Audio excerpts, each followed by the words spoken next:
The first thing I noticed was the smell. Not my room, not my apartment, not even my city. This place smelled expensive. Old wood, leather, fresh coffee somewhere downstairs. A faint scent of rain drifting through an open window. For a few seconds, I thought I was still dreaming. My eyes stayed shut while my brain tried desperately to make sense of the softness beneath me. The mattress felt too perfect. The blanket heavy and warm. My own bed at home felt like sleeping on folded cardboard compared to this. Then I heard footsteps. Slow, careful, coming closer. My eyes snapped open. The ceiling above me stretched high and white with dark wooden beams crossing overhead. Sunlight poured through massive windows covered by cream-colored curtains moving gently in the breeze. I sat upright instantly and froze. This wasn't my room.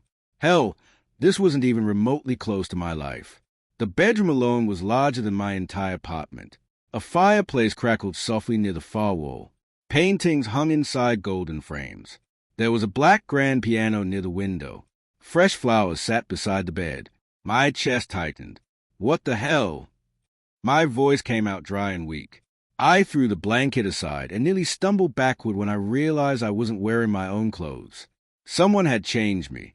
Dark gray sweatpants, clean white shirt, bare feet. Panic hit so fast it felt physical. I searched the room wildly. No phone, no wallet, no backpack, no keys, nothing. Every nerve in my body screamed danger. The footsteps stopped outside the bedroom door. Then, knock, knock, not aggressive, polite. That somehow made it worse. A woman's voice spoke through the door. "Sir, are you awake?" "Sir?" I didn't answer. My heart slammed violently against my ribs. The doorknob slowly turned. A woman in her 50s stepped inside carrying a silver tray with coffee and toast. She wore a black dress uniform like some kind of hotel staff or maid. The second she saw me awake, relief flooded her face. Oh, thank God. I stared at her.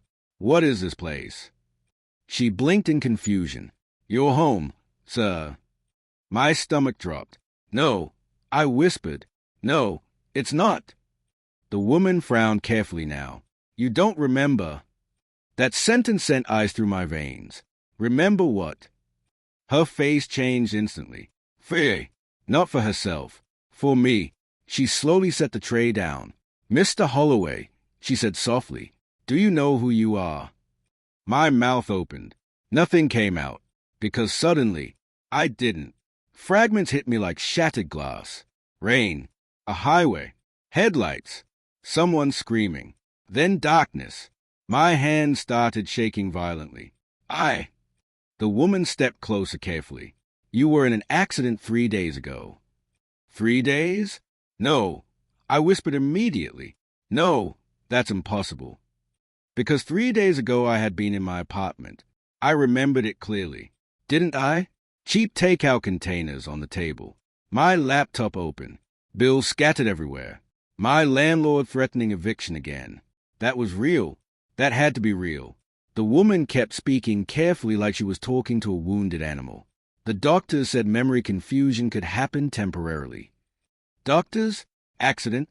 Nothing made sense. I looked around again desperately. This isn't my house. Her expression darkened. "So, you've lived here for 11 years. 11 years. My pulse began roaring in my ears. No. I backed away from her. No, no, no, no. Then I saw it. A framed photograph beside the bed. My blood turned cold. It was me, standing beside a beautiful blonde woman in a black dress. My arm wrapped around her waist. We looked happy, married happy. Behind us stood this exact mansion glowing under sunset light. I grabbed the frame with trembling hands. That was my face, my smile. But I had never seen this woman in my life. The woman beside me noticed my reaction. "Your wife's been worried sick." My throat closed instantly. "My wife." Before she could answer, another voice echoed from downstairs. Female, sharp, cold. "Is he awake?" Every hair on my body stood up. The maid looked nervous instantly. "Yes." Footsteps approached rapidly. Not gentle this time. Angry. The bedroom door swung open, and the woman from the photograph walked in. Tall, blonde, perfect posture, sharp green eyes, beautiful, terrifying. The second she saw me sitting there confused and pale, something flickered across her face. Not relief, disappointment. Tiny, fast, but I saw it. Then it vanished behind a fake smile. Ethan, she whispered emotionally. Before I could react, she wrapped her arms around me tightly. Everyone else would have probably melted into that embrace. But my body reacted differently. Every instinct screamed at me to run. Her hands tightened around my shoulders. You scared me to death. I couldn't breathe, because buried underneath her perfume, there was another smell, metallic, faint, like blood. My eyes slowly drifted toward the sleeve of her white sweater. A tiny reddish stain sat near the cuff, small enough most people wouldn't notice. But I did, and suddenly, a horrifying thought entered my mind. What if this wasn't an accident? What if I wasn't supposed to wake up? And worst of all, what if the people in this house already knew that? The hug lasted 2 seconds too long. That was the first thing my instincts noticed. Not warmth, not love, pressure, like she wasn't comforting me, like she was checking if I was still alive. Her arms slowly loosened around my shoulders, but her eyes stayed locked onto mine with terrifying intensity, searching, measuring, calculating. You don't remember me? She asked softly. I swallowed hard. Every normal response disappeared from my brain, because up close, something about her felt wrong. Not obviously wrong, not movie villain wrong. Worse, controlled, like every facial expression had been rehearsed perfectly. My throat tightened. I don't know. The maid quietly excused herself from the room almost immediately, and I noticed something strange before she left. She wouldn't look directly at the blonde woman. Fear. Again. Everyone here seemed afraid of her. The bedroom door clicked shut. Now it was just us. The woman sat slowly beside me on the bed, close enough for me to smell her perfume again. And underneath it, that faint metallic scent. Blood. You hit your head pretty hard, she said gently. The doctors warned us memory loss could happen. Us. Not me. Us. I forced myself to stay calm. What's your name? For the first time, genuine pain flickered across her face. Or maybe she wanted me to think it was genuine. Claire, she whispered. Claire. The name felt empty in my head. No memories. No emotions. Nothing. She touched my cheek softly. You're my husband. My stomach twisted violently. Husband. The word felt like a lie. But the terrifying part? Everything around me said otherwise. The photos. The mansion. The staff calling me sir. Even the clothes fit perfectly.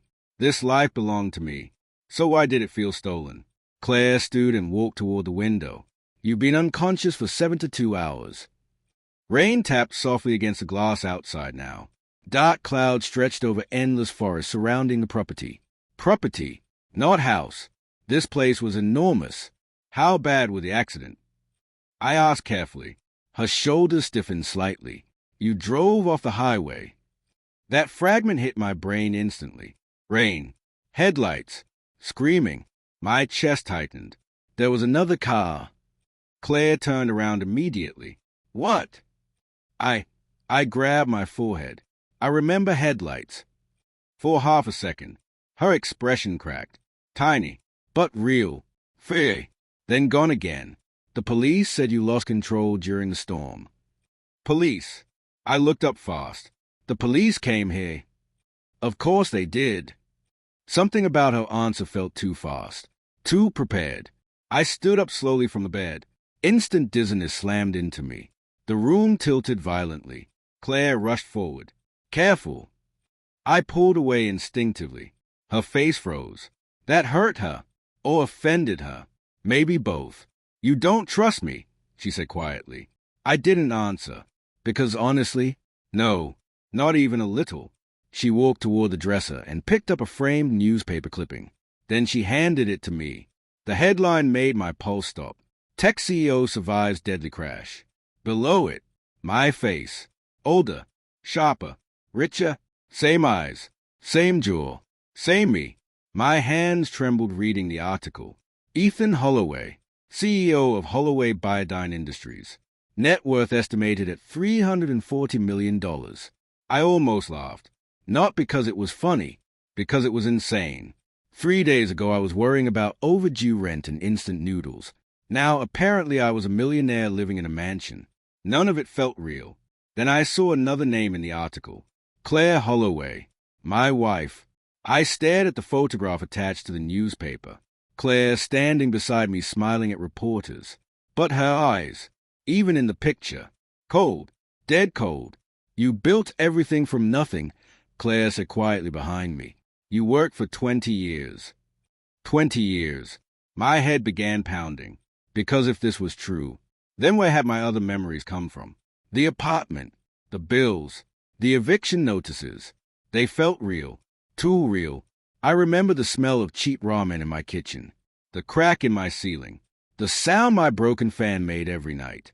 Those memories had detail, emotion, history. So how could they be fake? Claire touched my shoulder again. We should take things slowly. I turned toward her carefully. Do we have children? The question came out before I could stop it. Her face changed instantly, and that was a moment I knew something horrible lived inside this house. Because for the first time, Claire genuinely looked scared. No, she answered too quickly. Then she forced a smile. We tried for years. Tried. Something about the way she said it felt rehearsed, like a line memorized in advance. Before I could respond, a loud crash echoed downstairs. Claire jumped. Actually jumped. Then quickly composed herself. I'll handle it. She moved toward the door rapidly, but before leaving, she paused and said something that made my blood run cold. Please don't leave this room alone yet. Not don't exert yourself. Not rest. Don't leave the room. That wasn't concern. That was containment. The second she left, I moved. Adrenaline burned through the dizziness as I searched the room frantically. Desk drawers, closets, nightstands. Nothing useful. Everything was too clean, too organized, like someone had prepared the room carefully before I woke up. Then I noticed the bathroom door slightly open. Inside, steam still lingered from a recent shower. I stepped closer slowly and froze. There was blood in the sink. Tiny drops. Fresh. Not mine. My heart started hammering again. I turned on the faucet instantly, pretending to wash my hands as footsteps approached. A man appeared in the bathroom mirror behind me.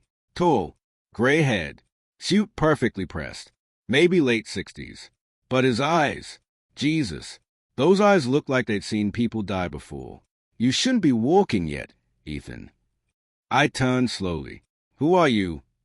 The man stared at me for several silent seconds. Then he smiled, but not kindly. I was about to ask you the same thing. The room went dead quiet. Every instinct in my body screamed danger. The old man stepped forward slowly. I'm Victor Kane, he said. Your business partner. Partner. He studied my face carefully. You really don't remember anything. I shook my head cautiously. Victor looked almost fascinated.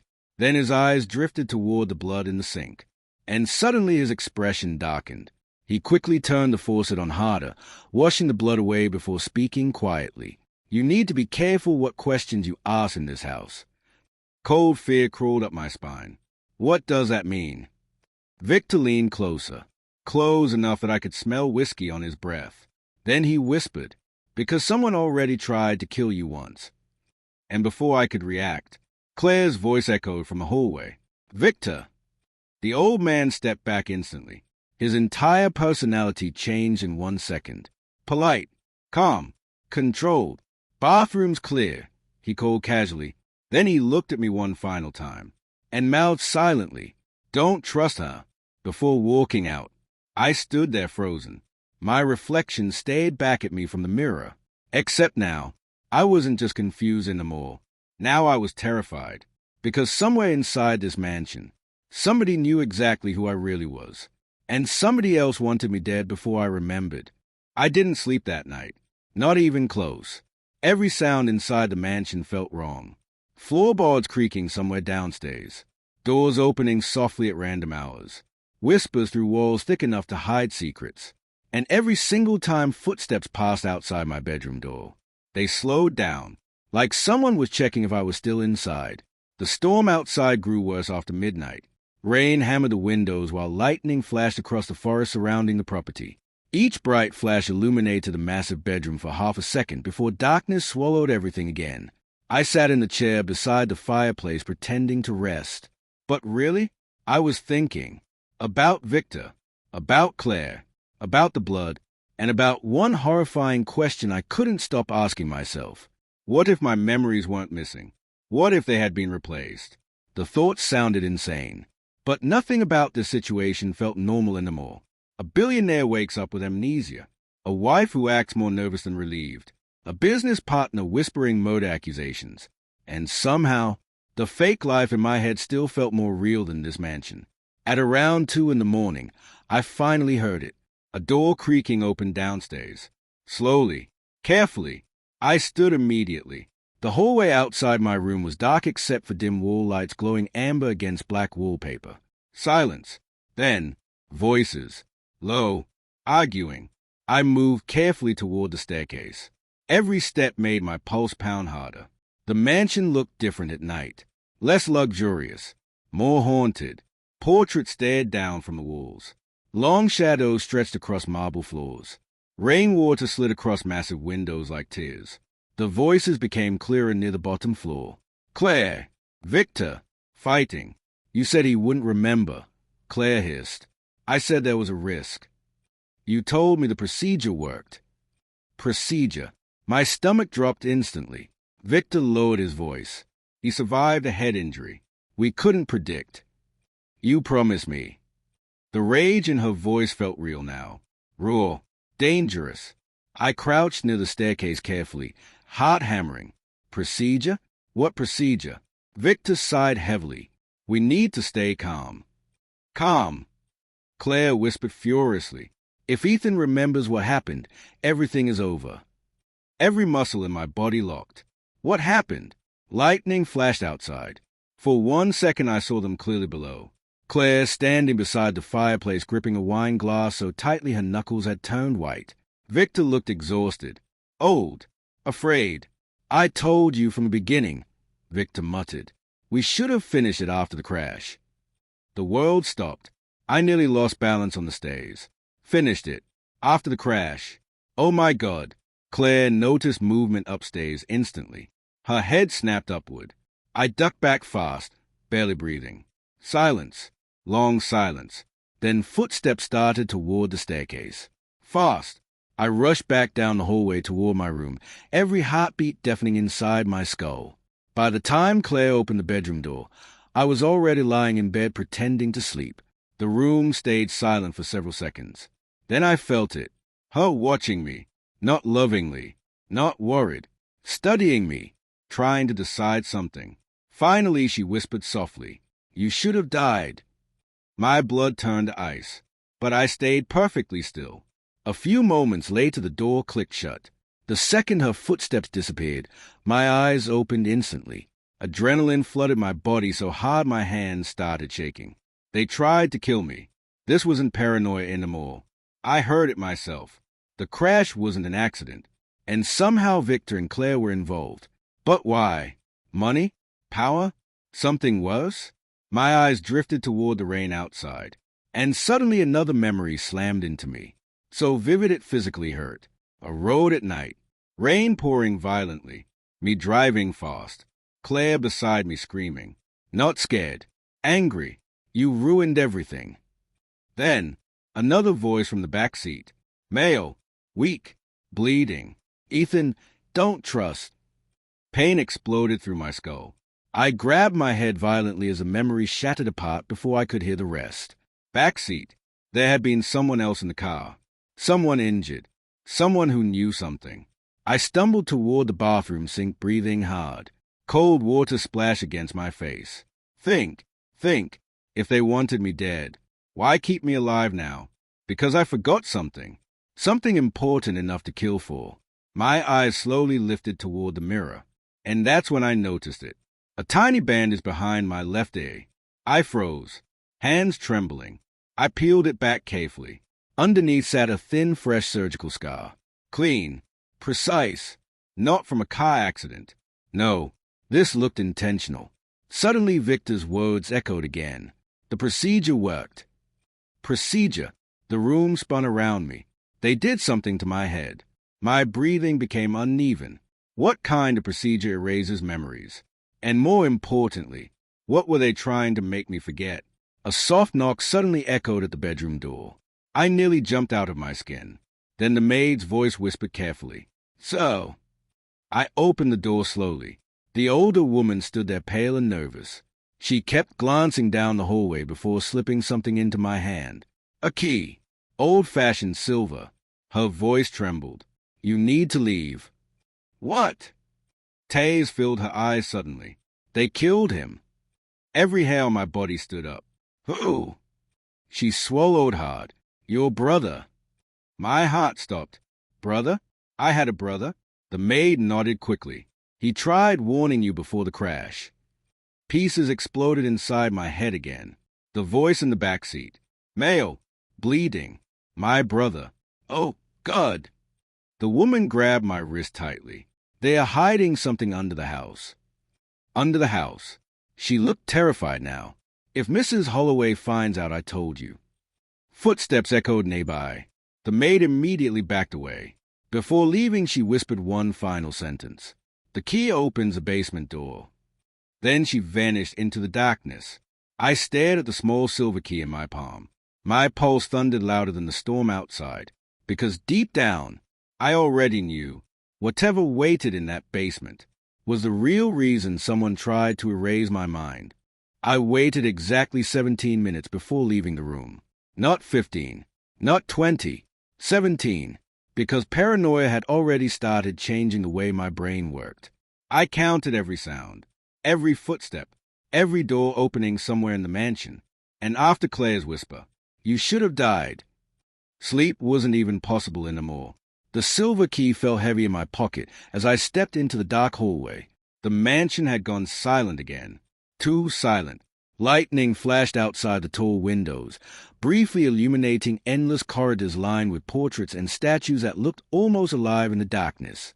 This place didn't feel like a home anymore. It felt like a prison pretending to be luxurious. I moved carefully toward the main staircase. Every tiny creak beneath my feet made my chest tighten. Halfway downstairs, I froze. Voices. Kitchen. Claire again. And another man I didn't recognize. Young. Nervous. "She's asking questions," the man whispered. Claire sounded furious. "Then make sure she stops." My stomach twisted. The young man hesitated. "She's been with the family for 20 years. "I don't care," Claire snapped coldly. "If Margaret talks, we all go down." Margaret. The maid. Fear crawled slowly up my spine. Claire wasn't protecting herself anymore. She was cleaning up loose ends. I backed away from the kitchen silently. Basement first, then escape. The mansion layout started returning to me in strange flashes as I walked. Not memories exactly. Instincts. Like my body remembered corners before my mind did. I found the basement entrance hidden behind a dark wooden door near the library. Locked. My hands trembled as I pulled out the silver key. Click. The door slowly creaked open. Cold air rushed upward instantly. Damp. Rutting. The smell hit first. Mold mixed with something metallic underneath. Blood again. A narrow staircase disappeared into darkness below. For one horrible second, every instinct told me not to go down there. But another feeling pushed harder. Truth. I descended slowly. Each wooden step groaned under my weight. The deeper I went, the colder the air became. At the bottom, a concrete hallway stretched ahead, dimly lit by flickering ceiling lights. The basement looked nothing like the rest of the mansion. No luxury, no beauty. This place looked industrial, like a hidden laboratory. My pulse exploded. Metal doors lined the hallway, some slightly open. Inside one room I saw medical equipment. Monitors, 4 stands, surgical lights. Another room contained shelves packed with files and hard drives. What the hell was this place? I stepped deeper inside carefully. Then I heard it. A weak sound. Breathing. Someone was down here. I followed the noise toward the final room at the end of the corridor. The door stood partially open. Inside, a man sat handcuffed to a chair. bruised, thin, barely conscious. His beard had grown wild and gray streaked through his dark hair. But the second he saw me, his eyes widened in absolute horror. "No," he whispered. My chest tightened. He knew me. I stepped closer carefully. "Who are you?" The man stared at me like he'd seen a ghost. "Oh my God," he whispered shakily. "They really did it." "What did they do to me?" The man's eyes filled with anger instantly. "They erased you." The words physically hit me. I grabbed the chair beside him. "Tell me who you are." He swallowed hard. "My name is Daniel." My breathing stopped. "Daniel Holloway." "My brother." The room tilted around me. Images flashed violently inside my skull. 2 boys running through rain. A teenage fight in a garage. Daniel teaching me how to drive. Real memories. Not fake apartment memories. Real. I stumbled backward holding my head. Daniel's voice shook. "Ethan, listen to me carefully. We don't have much time." "What is this place?" Daniel looked toward the hallway fearfully. "Your company." I stared at him blankly. Holloway Biodine. The name from the newspaper. Daniel continued rapidly. "You didn't build a tech company. You built a memory manipulation program." The air left my lungs. No. That's impossible." Daniel laughed bitterly. "You invented a way to rewrite traumatic memories." My surgical scar suddenly burned beneath my fingertips. "Oh, God." Daniel's eyes filled with guilt. "It started as medical research. PTSD treatment. Alzheimer's therapy." Then his face darkened. "But Victor turned it into something else." "What?" Daniel leaned forward weakly. "Control." Lightning thundered outside somewhere above us. They realized memories could be edited. My entire body went numb. Fake identities, false confessions, witness manipulation. The fake apartment life exploded through my mind again. The eviction notices, the cheap kitchen, the loneliness, all of it felt emotionally real. Because someone put it there. My knees nearly buckled. Daniel kept talking fast. "You found out Victor was selling the technology illegally." Suddenly another memory hit. Victor shouting in an office. Claire crying. A contract slammed against a table. "You were going to expose everything," Daniel whispered. Claire sided with Victor. Pain stabbed through my chest. Not physical pain. Betrayal. They used your own system against you. My voice cracked. "The crash." Daniel nodded slowly. "They tried killing you first." Every hair on my body stood up. "But when you survived, Victor suggested wiping your memory instead." My stomach turned violently. "They implanted a replacement life into your mind." The apartment. My fake past. It was all manufactured. Every lonely memory. Every struggle. Every detail. Artificial. Tears suddenly filled my eyes before I even realized why. Because even fake memories still felt real emotionally. That loneliness. That desperation. I remembered feeling all of it. Daniel's voice softened. "You fought them even after the procedure." "What?" "You started remembering pieces immediately." That explained Claire's fear, Victor's panic, the blood. Daniel looked toward the hallway again nervously. "They've been trying to stabilize your memory for days." My pulse spiked. "What happens if they can't?" Daniel went silent, then quietly answered. "Victor wanted to finish what the crash started." A noise suddenly echoed upstairs. Doors slamming. Voices. Claire shouting. Daniel's face drained of color. "They know you're down here." Adrenaline exploded through my body. I rushed toward his handcuffs desperately. "How do I get you out?" Daniel shook his head fast. "No time. There's to be a key." "Ethan." His voice cracked sharply. "You need to remember one thing before they get here."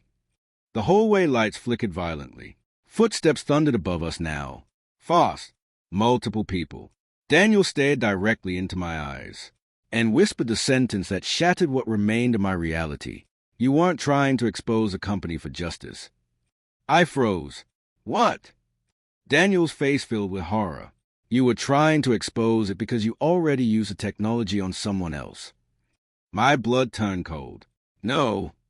You destroyed someone's entire identity, Ethan. The footsteps reached the basement staircase. Claire screamed from above. Find him.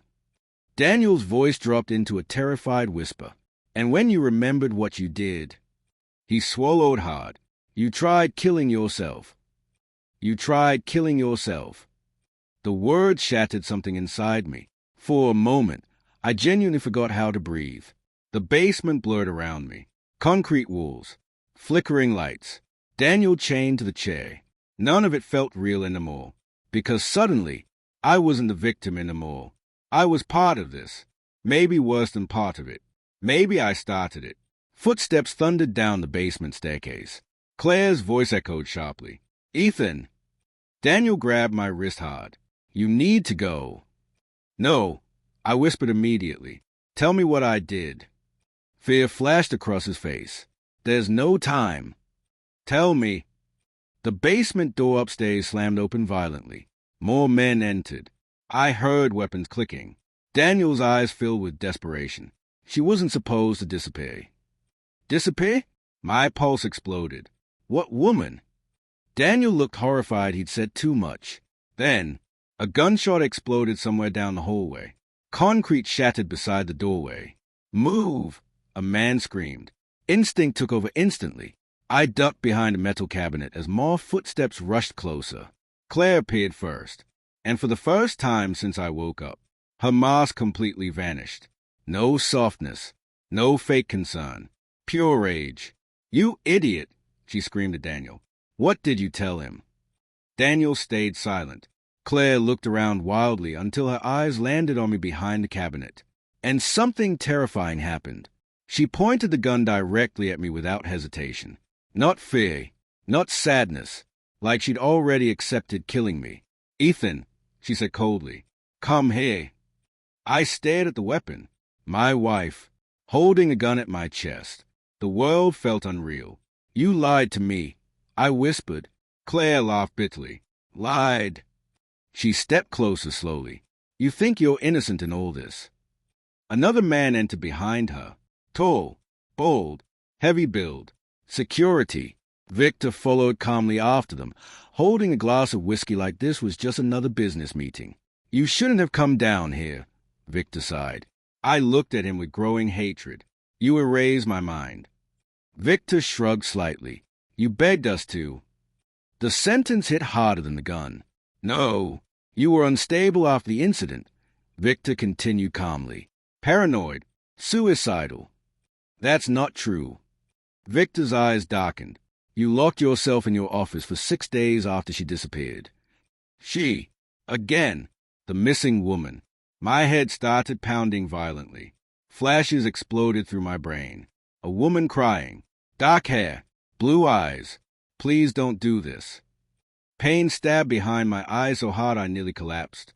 Claire noticed instantly. His remembering. Victor's calm expression finally cracked. Impossible. It's happening faster now. Daniel suddenly shouted, because the original memories are stronger. Victor turned toward him furiously. You should already be dead. The bold guard moved toward Daniel immediately. Something about that snapped inside me. No. I lunged forward instinctively. The guard swung toward me, and suddenly another memory detonated inside my skull. Training. Years of it. Combat drills. Security courses. Hand-to-hand fighting. My body moved before I even thought. I grabbed the guard's wrist, twisted violently, and slammed his arm into the concrete wall. The gun fired into the ceiling. Everyone froze, including me, because that movement, it was automatic, not luck, training. The guard staggered backward in shock. Victor's eyes widened. There he is, he whispered. My chest heaved violently. Who the hell was I? Claire recovered first. Shoot him. The guard raised the weapon again. Then the basement lights suddenly died. Darkness swallowed everything. Gunshots exploded instantly. Screaming echoed through the hallway. Someone crashed into metal shelves. I ran blindly through the darkness. Adrenaline completely overtook fear now. Another gunshot blasted somewhere behind me. A bullet ripped through the wall inches from my head. I reached the hallway and sprinted toward the staircase. Voices screamed behind me. Stop him. Lightning flashed through the small basement windows, briefly illuminating the corridor. That's when I saw it. A steel door slightly open near the end of the hall. Inside, computer servers. Dozens of them. Red blinking lights. Hard drives. Files. The memory system. My feet stopped automatically. Victor shouted from behind. Ethan, don't. But it was too late, because suddenly another memory surfaced. Me standing inside this exact room months earlier, arguing with Claire. You use it on children. I screamed, Claire crying angrily. We had no choice. Then Victor calmly saying, people pay millions to forget. Forget. Oh God. Not therapy. Not medicine. This wasn't about healing memories. It was about deleting guilt. Criminals. Politicians. Rich people. Buying new identities. Buying innocence. And somehow, I helped build it. Horror flooded my entire body. I backed away from the server room in disbelief. Victor emerged from the darkness, holding a gun now. No more running. His voice had lost all warmth. I looked at him shaking. You destroyed people. Victor's face hardened. No, we liberated them. You erased lives. We erased suffering. His eyes looked almost religious now. Obsessed. A memory is just electrical code. Ethan. Pain. Trauma. Regret. It can all be rewritten. The server lights reflected across his face like hellfire. You of all people should understand that. My breathing became uneven, because part of me did understand. That was a terrifying thing. I remembered building the system. Long nights. Equations. Human trials. God, I really created this. Claire slowly emerged beside Victor, still aiming her weapon at me. Tears ran down her face now. You were supposed to forget. I stared at her. What happened to the woman? Silence. Victor looked annoyed. Claire looked broken. Then Daniel's voice echoed weakly from the darkness behind them. Tell him the truth. Claire closed her eyes and whispered, She died. The world went silent. The dark-haired woman from my fragmented memories flashed through my mind again. Blue eyes filled with terror. Please don't do this. What did I do to her? I whispered. Clay's hands trembled around the gun. You erased her. Cold horror spread through my body. No. Victor answered calmly instead. She volunteered. Daniel screamed from behind them. That's a lie. Victor ignored him. The procedure damaged her mind permanently. My stomach twisted violently. Her identity collapsed. Claire looked sick now. She forgot everything. Family, name, language. My knees weakened. She didn't even recognize herself anymore, Claire whispered. Tears streamed down her face now. She died 2 weeks later. I couldn't breathe. The room spun around me. I killed her. Maybe accidentally. Maybe not. But because of me. Someone's entire existence had been erased. And suddenly I understood why I tried killing myself. Because some guilt is too heavy to survive. Victor stepped closer calmly. That's why we had to reset you. My head snapped upward. What? You were becoming dangerous. Victor raised the gun slightly. You wanted to destroy everything. Lightning exploded outside again. And in that white flash, another memory returned. The strongest one yet. Me sitting in my car before the crash. Hand shaking. Phone pressed to my ear. Telling someone, if anything happens to me, release the files. Files. Evidence. My pulse skyrocketed. There was a backup. Somewhere. Victor noticed my expression instantly, and suddenly looked afraid. You remembered something. I slowly looked up at him, and for the first time since waking in this mansion, I smiled, because now I understood something they didn't. Before they erased my mind, I knew they would betray me, and I prepared for it. That smile changed everything in the room. Victor noticed it first. His eyes narrowed instantly, like a predator sensing something it didn't expect. Clay's gun didn't lower, but her hands hesitated for the first time. Even Daniel, half-conscious in the corner, lifted his head slightly as if he could feel the shift in the air. You're lying, Victor said coldly. But his voice wasn't as stable anymore. I could hear it now. A crack. Fear doesn't always scream. Sometimes it slips into silence. I straightened slowly, my breathing still uneven, my body still shaking from adrenaline, but something inside me had changed. Not calm, not peace, clarity, because now I understood the pattern. Everything they had done wasn't random. It wasn't panic. It was containment. They weren't reacting to a confused man. They were reacting to a system they built, trying to reboot itself. I wiped blood from my lip, didn't even remember when I got hit, and looked directly at Victor. I didn't just create the system, I said quietly. Victor didn't respond, but I saw it. His grip tightened on the gun. I built failsafes. I continued. Backdoors, emergency triggers, things you couldn't remove without my authorization. Claire's face changed instantly. That hit her harder than anything else tonight. What are you talking about? She snapped. But I didn't look at her. I kept my eyes on Victor, because Victor understood first. His jaw tightened. You shouldn't remember that, he said slowly. That was confirmation. My mind wasn't fully restored, but pieces were returning in real time, like broken glass finding its shape again. I took a step forward. Slow, controlled. You erased my memory, I said, but you didn't erase my architecture. Victor's expression hardened. Behind him, the server room lights blinked again. Red, alive, like it was listening. I tilted my head slightly, and I know exactly where I left the exit key. Silence. The entire basement felt like it stopped breathing. Even Claire didn't move. Daniel whispered behind them weakly. He's not bluffing. Victor finally spoke, voice lower now. Even if you did, it's locked behind biometric authorization. I nodded slowly. That's what you think. And then I did something that made everything shift again. I laughed, not because it was funny, because I finally remembered something else. The crash, the moment before impact, and what I did right after.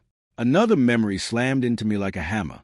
Rain, road, windshield wipers struggling against the storm, Claire screaming beside me. But this time, I saw something else. In the back seat, Daniel, bleeding heavily, and someone else.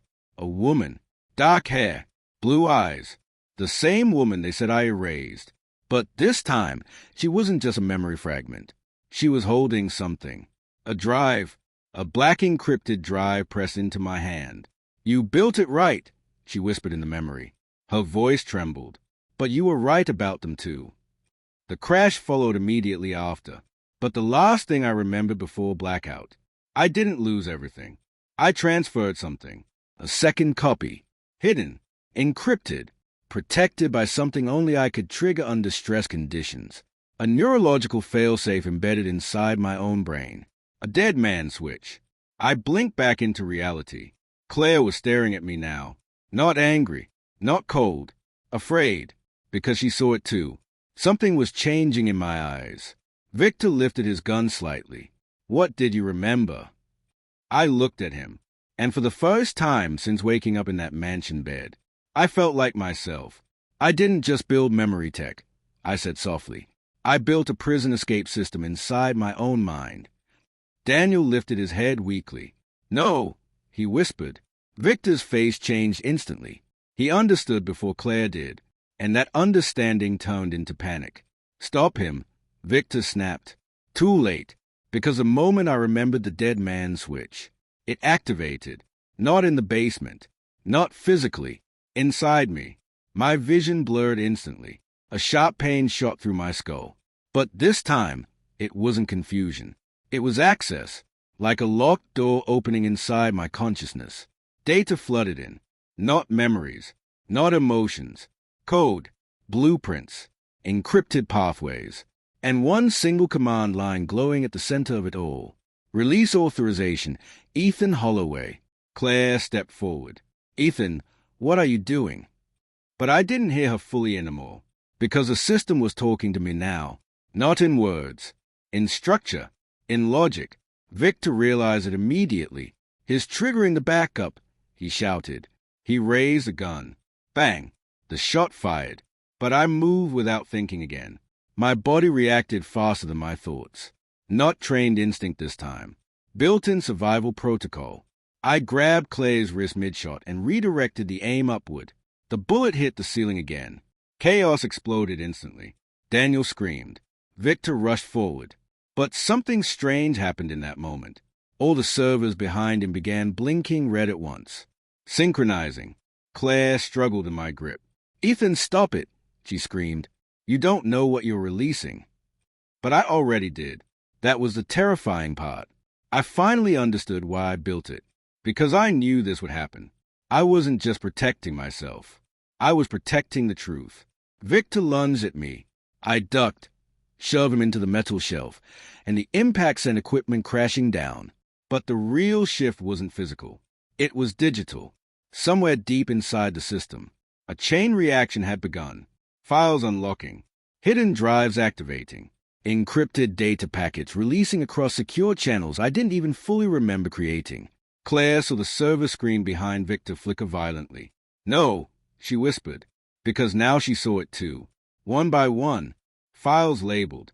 Project Origin, Memory Alteration Trials, Client List, Unauthorized Rewrites, Case 009, Subject, Anonymous Woman, Deceased.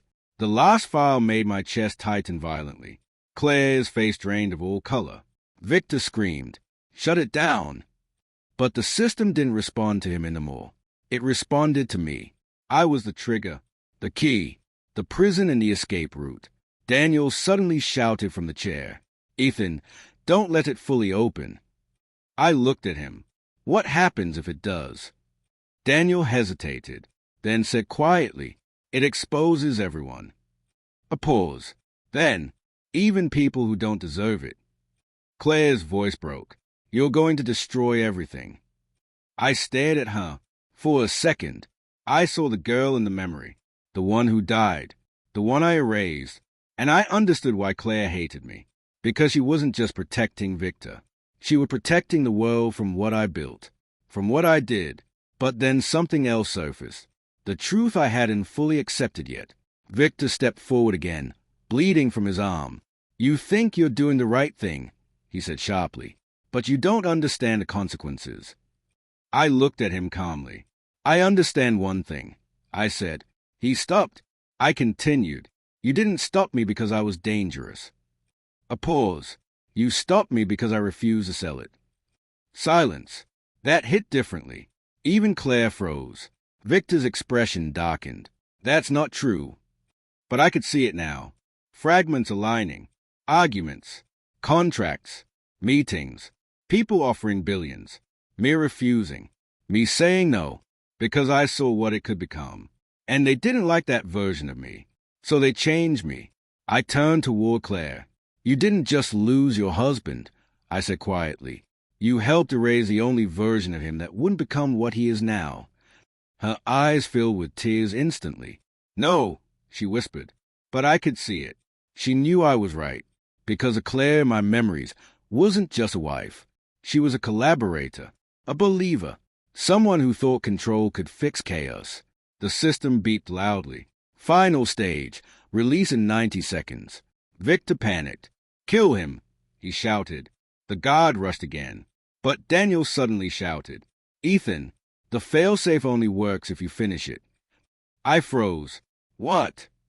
Daniel struggled against the cuffs. "You didn't just trigger release. You have to confirm it." Claire screamed, "Don't do it." Victor fired again. I ducked. Bullets hit machinery. The room exploded into sparks. Fire alarms began going off somewhere above. Chaos fully consumed the basement now. But in the middle of everything slowed for me. The system voice inside my mind became clearer. Final authorization required. And below it, one question: restore or expose? My breath shook, because I finally understood the final layer. Restore meant erasing everything again, resetting the world back to ignorance. Exposing meant releasing everything. Every client, every crime, every erased identity, including mine, including hers, including everything I was responsible for. Claire looked at me desperately. "Ethan, please." Victor raised his gun again, trembling now.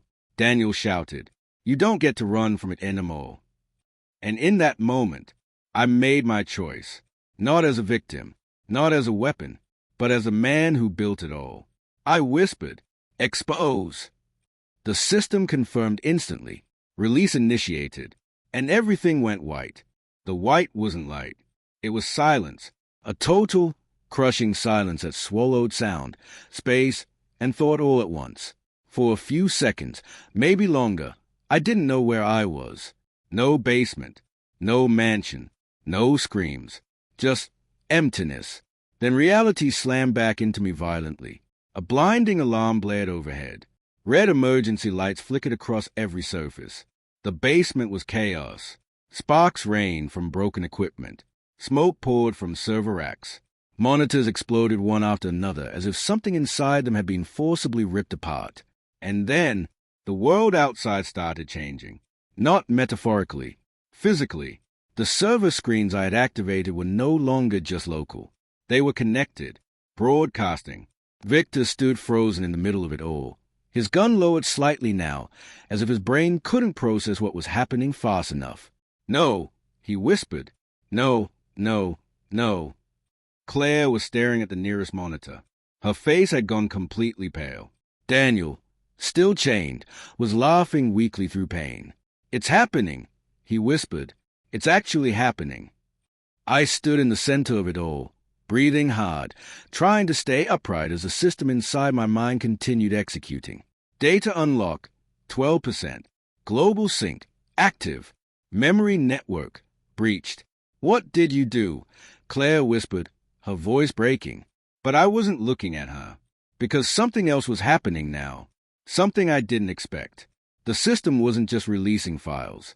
It was reconstructing connections across the world. And suddenly, my vision flickered. Not blackout, not pain, transmission. I saw flashes, thousands of them. A man in an office suddenly grabbing his head in confusion. A woman crying in a hospital hallway remembering a life she never lived. A politician collapsing during a press conference screaming about missing years. Then, more disturbing images. People staring at their families, unsure if they belonged to them.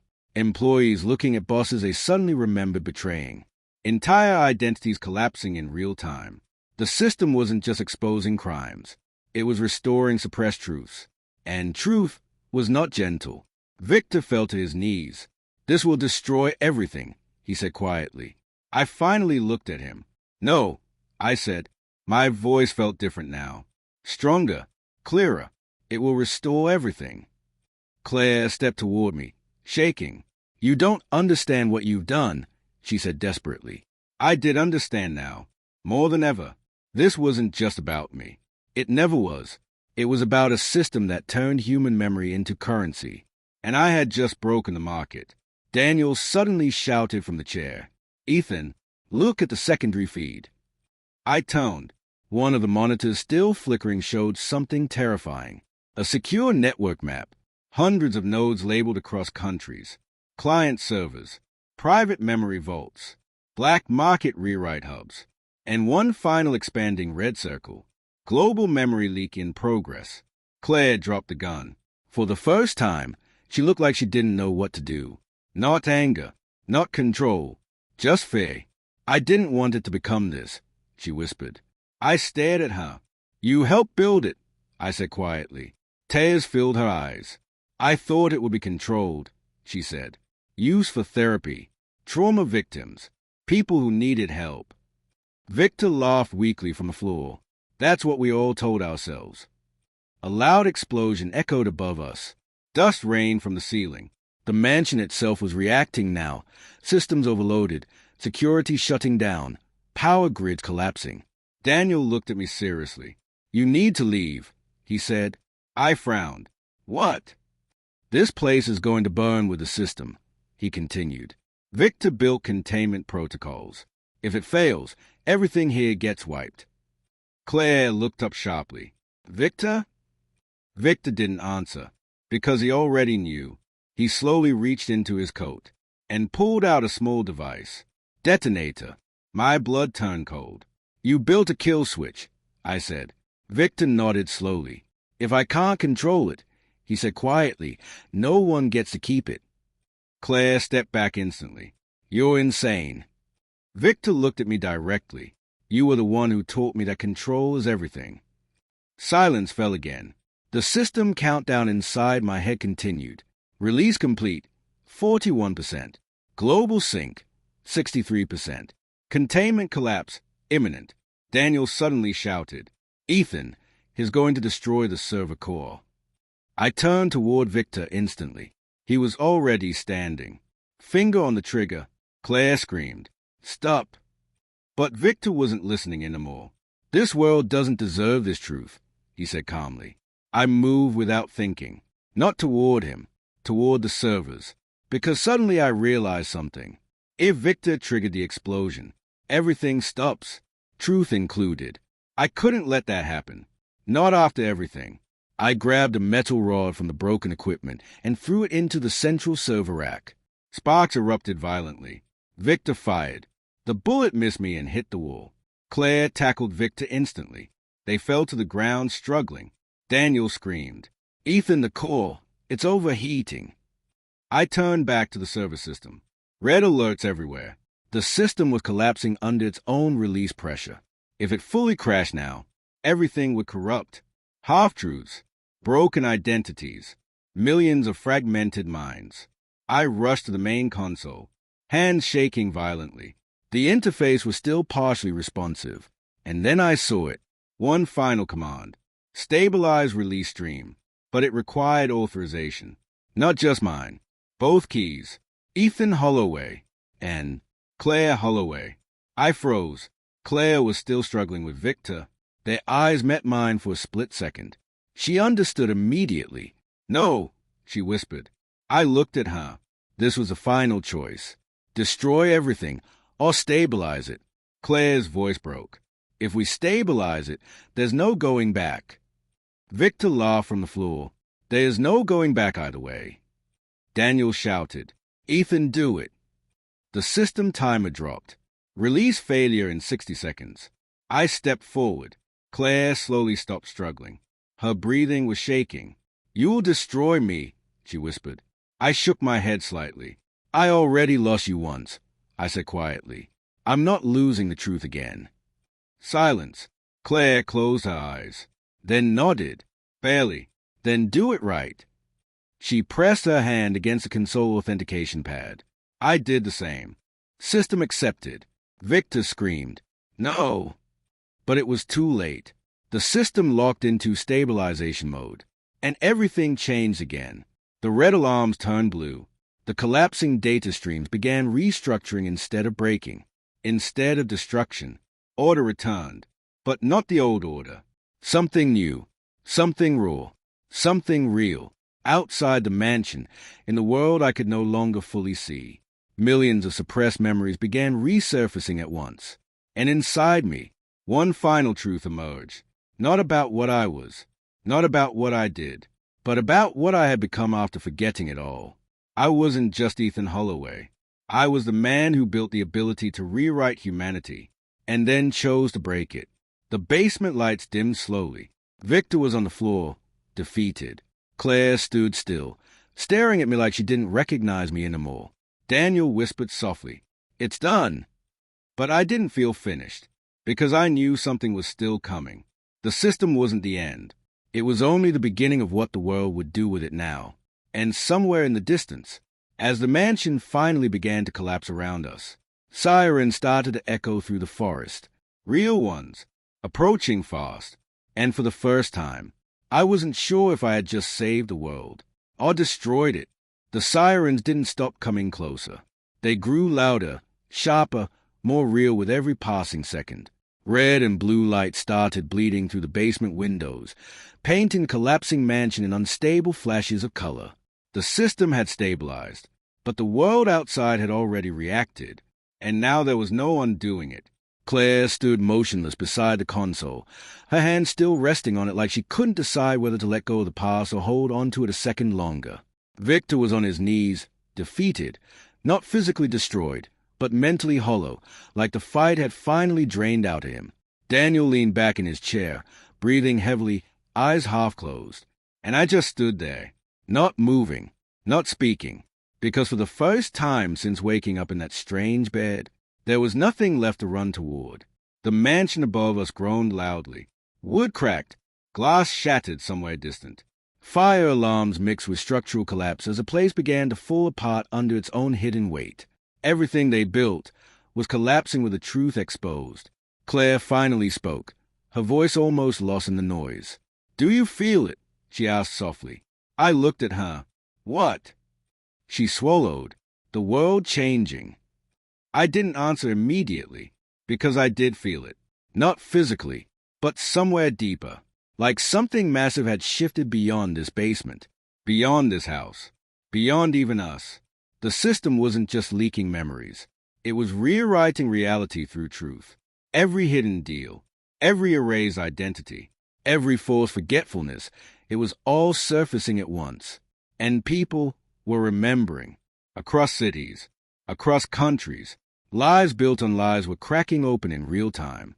Daniel suddenly chuckled weakly. "This is going to be chaos," he said. I looked at him. "It already is." Victor finally lifted his head. His voice was quiet now. "No one will thank you for this," he said. I met his eyes. "I didn't do it for thanks." A long silence followed. Only the sound of burning infrastructure and distant sirens filled the space. Claire slowly turned toward me. Her expression had changed again. Not anger anymore. Not fear. Something heavier. Acceptance. "You really don't remember everything," she said quietly. I shook my head slightly. "No," I admitted, "but I remember enough." She nodded, like that was all she needed. Then she stepped back from the console, removing her hand completely. The system UI flickered one last time. Stabilization complete. Global memory integrity restored. Truth dissemination active. The screen went dark. Silence followed. Not peaceful silence. Final silence. Like the end of something that had been building for years. The sirens reached the property gates. We could hear vehicles stopping outside. Boots. Orders shouted. The world had arrived, and it was not going to understand any of this. Claire looked at me one last time. Softly she said, "They'll come for you first." I nodded. "I know." Victor laughed bitterly from the floor. "You're still the face of it," he said, "no matter what you remember." He wasn't wrong. The world wouldn't see nuance. They would see headlines.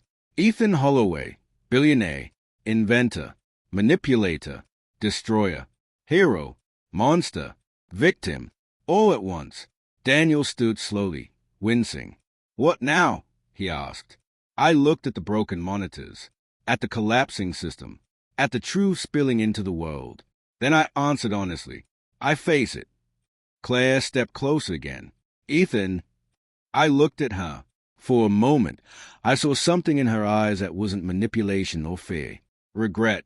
Real regret. "I didn't erase her," I said quietly. She flinched slightly. "I know," she whispered. A pause. Then she added, "But I helped bury it." Another silence. Then I turned toward the staircase leading up.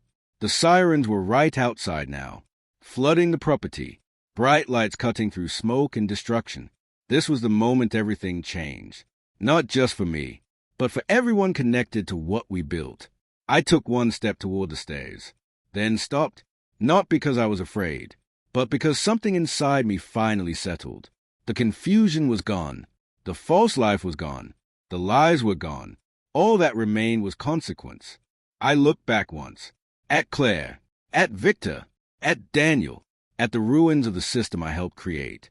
And I said quietly, "If the truth destroys me, then at least it's real." Then I walked up the stairs, toward the sirens, toward the light, toward whatever came next. And behind me, the basement finally went dark, not in failure, but in closure. And if you discovered your entire life was a lie, would you still want the truth, even if it destroyed everything?